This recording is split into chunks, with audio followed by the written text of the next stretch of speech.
How far would an extra $1,000 a month go for you? Well, a Jefferson County man is accused of testing just that using his employer's money and is now facing charges. Hi, I'm Daniel Wagner from the Patriot Punk Network, giving you the latest Tennessee news in 3 minutes or less.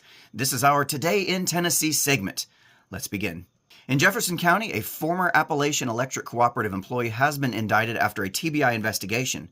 William Robert Gass, the cooperative's former accounting director, is accused of using company bank accounts to pay his personal debts and expenses between October of 2022 to September of 2023. He faces charges of theft over $10,000 and official misconduct. Gass turned himself in and was released on a $5,000 bond.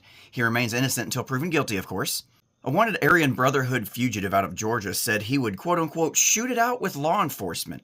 The problem is, he must have not realized that Hamilton County law enforcement are willing to fire back. In Polk County, authorities arrested a suspected Aryan Brotherhood member who has threatened to shoot it out with law enforcement. Harley Golden was wanted in Georgia for crimes included aggravated assault, attempted murder, cruelty to animals, and multiple firearm charges.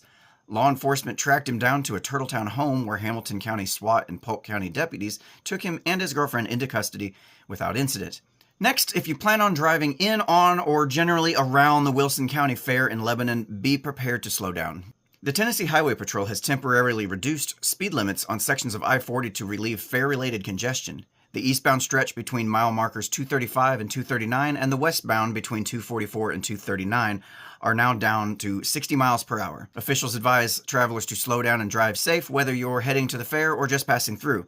The fair ends August 24th, and then we can all get back to our regularly scheduled programs. A federal judge has ordered that the Nearest Green Distillery, home of the Uncle Nearest whiskey brand, be placed into receivership, removing founder Fawn Weaver and her husband Keith from control of operations for now. The move came at a request of lender Farm Credit, which says the company has defaulted on more than $108 million in loans and is on the verge of missing additional payments. The court found the receivership necessary to safeguard disputed assets and ensure an equitable distribution if needed. The judge noted the possibility of keeping the Weavers involved in marketing to protect the brand's image, saying that by keeping the Weavers involved in this way, they could mitigate any potential brand damage that a receivership might entail. Neither side disputed whether the loans increased by $24 million due to misrepresentations of barrel inventory, barrels that the court say do not exist, barrels that were supposed to be the collateral for those loans.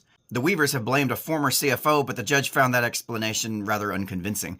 The proposals for a potential receiver must be submitted by August 20th. That was your Tennessee News Roundup for August 15th, 2025. For more deep dives into local stories, watch the Patriot Punkcast on Rumble every Sunday and Wednesday at 7 p.m. Central. Thanks for watching our tits. We will see you Monday.